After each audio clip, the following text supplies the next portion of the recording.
Mobil ini emang kelihatannya lucu, mukanya gemes mirip sama hamster.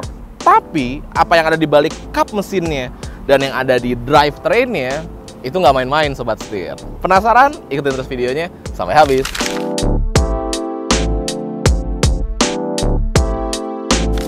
Halo Sobat Setir, selamat datang di setir kanan. Balik lagi sama gue Narendra, dan pada kesempatan kali ini di sebelah gua ada GR Yaris. Yes, karena kita akan membuat sebuah video serial. Jadi akan ada beberapa video lagi setelah ini. Kita akan ngebahas mengenai Gazoo Racing tentunya. Kita akan ngebahas mengenai GR Yaris dan GR Yaris sebagai teman hidup kita. Waduh, gimana tuh maksudnya? Kalian penasaran kan pasti? Makanya jangan lupa untuk nyalakan lonceng. Jadi kalau kita nanti upload videonya, kalian akan ternotifikasi. Oke, langsung aja. Sekarang sebelum kita ngebahas mengenai Gazoo Racing dan sejarahnya GR Yaris dan GR Yaris sebagai teman hidup, gue mau ngebahas dulu mengenai core-nya dulu nih, yaitu mobilnya. Ya, tentunya si GR Yaris. Dan unit yang di sebelah gue ini adalah unit yang pre-facelift, bukan unit yang facelift-nya. Kenapa? Gue punya alasan tersendiri nih. Karena kembali lagi, GR Yaris itu adalah sebuah living legend. Sebuah mobil yang diciptakan untuk comply dengan aturan dari WRC. Ya, karena ini adalah sebuah mobil homologasi. Mobil yang diciptakan untuk balapan Sobat Setir, dan ini adalah versi yang road legalnya. Kenapa GR Yaris pre-facelift? Karena menurut gua pribadi GR Yaris pre-facelift ini tuh the OG GR Yaris. Ini tuh adalah core-nya gitu, core-nya dari sebuah GR Yaris. Unitnya terbatas, masuk Indonesia juga terbatas, spesial banget, bisa dibilang ini anak pertamanya lah. Walaupun memang di GR Yaris yang varian facelift itu tenaganya lebih besar, looks-nya juga lebih, ya bisa dibilang lebih ganteng lah ya, karena ada beberapa perubahan dari si OG GR Yaris ini. Dan secara posisi duduk, secara posisi bawah itu juga sudah di-upgrade jika dibandingkan dengan yang OG ini alias GR Yaris pre-facelift. Tapi hal-hal itu nggak bikin mobil ini tuh jadi kalah keren gitu. Menurut gua, baik yang varian facelift maupun varian pre-facelift itu punya fansnya tersendiri. Dan gue tim yang OG-nya Sobat Setir. Tadi gue ngebahas mobil ini secara looks dia lucu, mirip hamster. Ya kita nggak bisa pungkiri, memang mobil ini tuh wajahnya tuh lucu gitu. Dia kayak sebuah hamster yang dibikin garang gitu ya.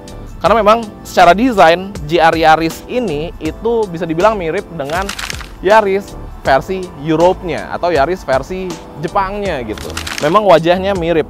Kalau kita bandingkan dengan Yaris yang Europe dan Jepang tadi yang kita bahas, ini ya mobil berbeda, memang mengambil gaya desain yang mirip aja gitu.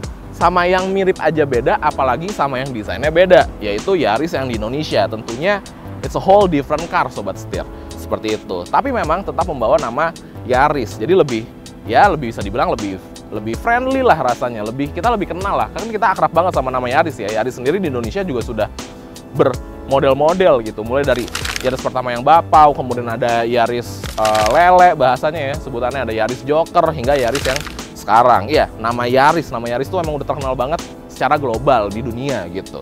Dan ini bawa nama Yaris. Desainnya mirip dengan yang tadi, dengan Yaris Eropa, tapi sebenarnya mobilnya beda. Kalau kita lihat dari urusan perlampuannya, ya memang sekilas mirip gitu ya. Dia juga udah full LED semua, terdapat DRL juga yang dapat berubah menjadi sebuah lampu sein gitu kan. Kemudian bumpernya garang banget, dia kebuka gede untuk udara masuk ke dalam. Ada logo GR-nya juga di bagian depan. Ini airbag-nya juga nggak kalah gede di bagian sini.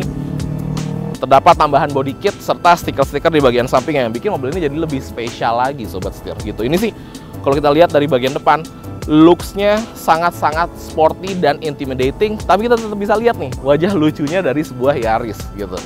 Bagian kap mesinnya juga dia kelihatan berotot karena di sini ada lekukan-lekukan gitu ya. Dan ya kelihatan bulat dan lucu, tapi tetap garang gitu. Dan sama juga sekarang kita geser ke bagian samping. Yuk.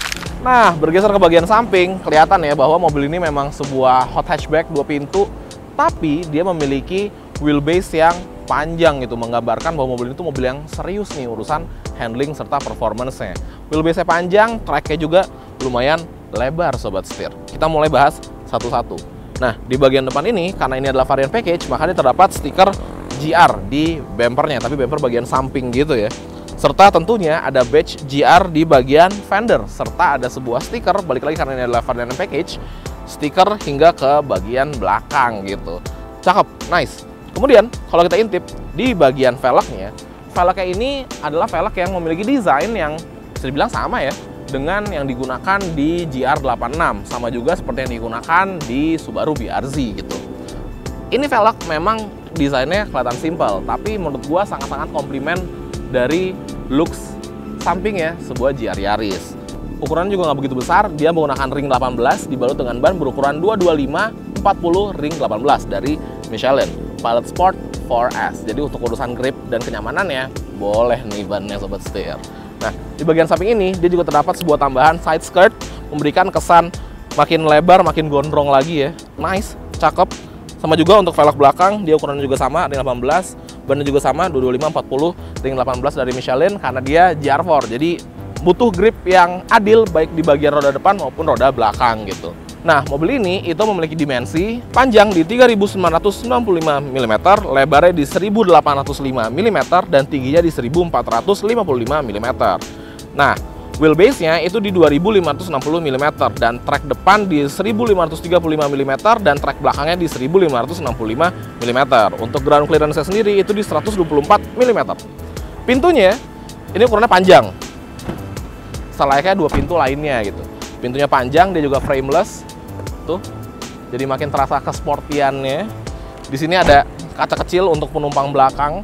Ya memang sih di belakang itu lumayan sempit, jadi bisa dibilang GR Yaris ini nggak 4-seater tapi dia lebih ke 2+2 ya kalau buat gua, karena ya lumayan sempit, tapi seenggaknya ya dapat kaca belakang jadi nggak begitu berasa claustrophobic lah di bagian interior row keduanya gitu.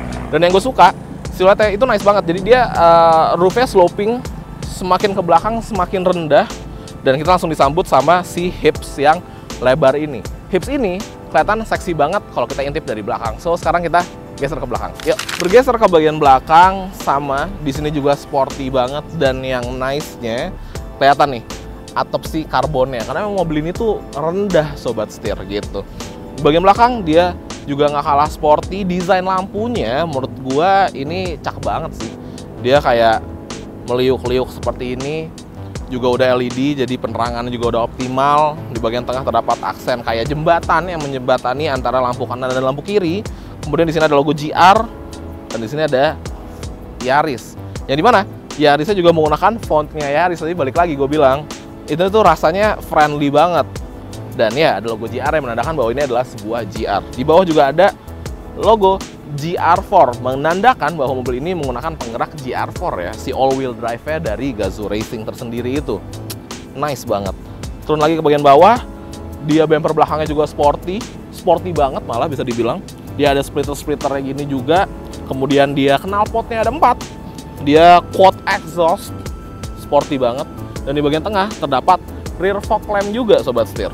Nah, di bagian belakang ini kelihatan bahwa dia bagaikan sebuah Yaris Eropa tadi yang gue bahas, tapi dilebarin. Karena kalau kita lihat frontal belakang gitu, mobil ini tuh lebar kelihatannya. Dia kayak punya pinggul, kayak punya hips di bagian belakang sini yang bikin mobil ini jadi 100 kali lebih seksi lagi. Cakep banget ya. Dan tentunya karena ini adalah varian yang tadi gue bilang package, jadi dia ada stiker-stiker GR-nya juga di bagian bumper belakang kanan dan bumper belakang kiri, seperti yang ada di bagian depan juga. Nice banget ya, cakep. Sekarang kita masuk ke dalam, kita intip interiornya. Yuk.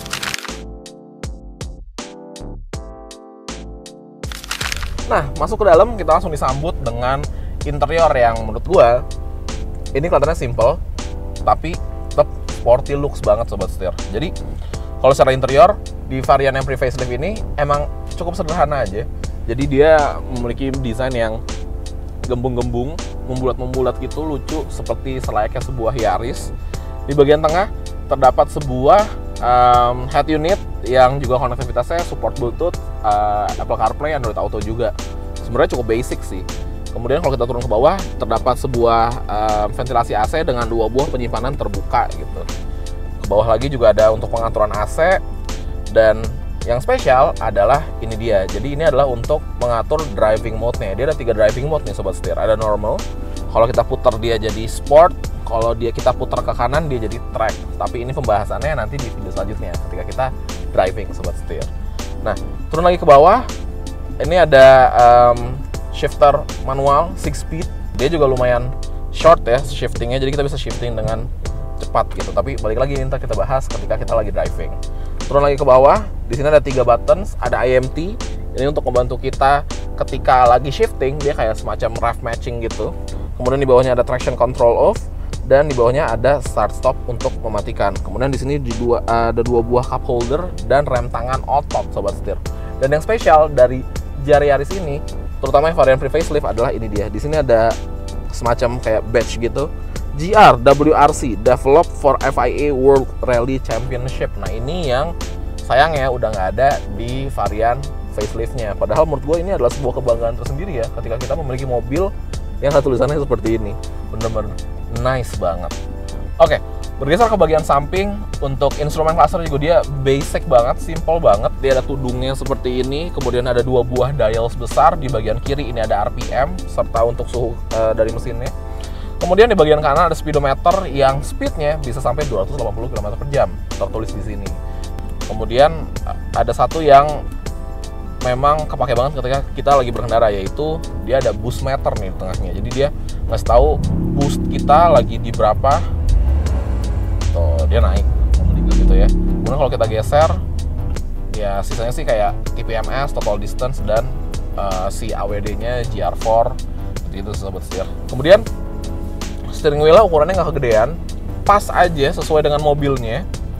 Dia di kiri ada untuk audio, di bagian kanan ada untuk si cruise control serta lane keepingnya gitu. Ada logo GR juga. Gue suka nih, steeringnya enak, bobotnya juga berasa. Tapi nanti kita bahasnya balik lagi ketika kita driving gitu. Kemudian ada satu hal yang memang menurut gue bagus banget diimprove di varian facelift, yaitu di sini visibilitas ke depan itu lumayan sempit, terutama di bagian tengah. Karena memang dia jarak antara spion tengah ini dan head unit ini itu lumayan rapat sobat setir tuh. Even nggak sampai sejengkal. Jadi untuk vision kita tuh tipis banget. Ada yang berargumen bahwa ya enak dong kalau kita lagi di sirkuit kita jadi dapat penglihatan yang lebih sharp gitu. Kita fokusnya ke lining yang di sini aja. Tapi ada yang beranggapan juga bahwa gak bagus dong, justru kalau bisa kita memiliki pandangan yang lebih luas. Nah, Toyota itu mendengarkan feedback seperti itu, baik dari test driver, dari customer, dan dari mana-mana, yang akhirnya diimprove di varian yang faceliftnya gitu sobat setir. Tapi sebenarnya GR Yaris juga memiliki opsi yang tidak dengan head unit. Jadi dia ada yang ini nggak ada, terus hanya ada kayak apa ya, kalau nggak salah kayak semacam penyimpanan terbuka gitu deh. Jadi kita memiliki vision yang lebih luas lagi. Ya kembali lagi, semuanya adalah pilihan. Ketika kita emang pengen pakai untuk berperforma dengan serius, mungkin kita nggak butuh head unit, ya udah take out aja, kita jadi tadi yang kayak penyimpanan terbuka itu, kita memiliki vision yang lebih luas lagi. Atau mungkin kalau sobat setir pengen pakai untuk harian gitu, misalkan pengen tetap ada audionya, ya akhirnya harus ada yang dikalahkan. Jadi ya itu kembali lagi ke kebutuhan masing-masing. Seenggaknya Toyota menyediakan semua opsinya. Atau kalau pengen lebih yang sudah diimprove, ya tinggal beli aja yang facelift, kan sebenarnya gitu aja gitu sobat setir. Nah kemudian kita ngebahas mengenai joknya. Joknya ini dia semi bucket seat. Ya sebenarnya sih dari pelukannya sih udah lumayan cukup bucketing ya gitu ya. Tapi memang ya masih wiggling lah kita kalau lagi di dalam gitu. Dia bahannya suede dicampur dengan leather dengan red stitching. Kelihatannya sih kalau kita lagi parkir gitu ya, kita ngintip di bagian dalam, sporty banget emang. Dia di sini kayak bolong gitu. Cakep lah, kalau desain joknya sih cakep, dan surprisingly jok ini itu masih nyaman banget. Jadi didudukin tuh masih enak banget. Gitu sobat setir kurang lebihnya. Ya, itu dia pembahasan mengenai eksterior dan interiornya dari The OG GR Yaris. Video setelah ini kita akan coba bawa si OG GR Yaris ini. Kira-kira gimana rasa berkendaranya? Penasaran? Makanya balik lagi gue ingetin, jangan lupa untuk nyalakan loncengnya, karena nanti ketika kita sudah upload videonya, maka sobat setir akan ternotifikasi. Oke, kalau gitu jangan lupa untuk klik like, komen, dan subscribe, serta follow TikTok dan Instagram kami di @setirkanan_official. Gue Narendra, sampai ketemu lagi di video selanjutnya. Salam setir kanan. Jadi dua hal itu yang bikin GR Yaris punya fitur ini, namanya IMT atau Intelligent Manual Transmission.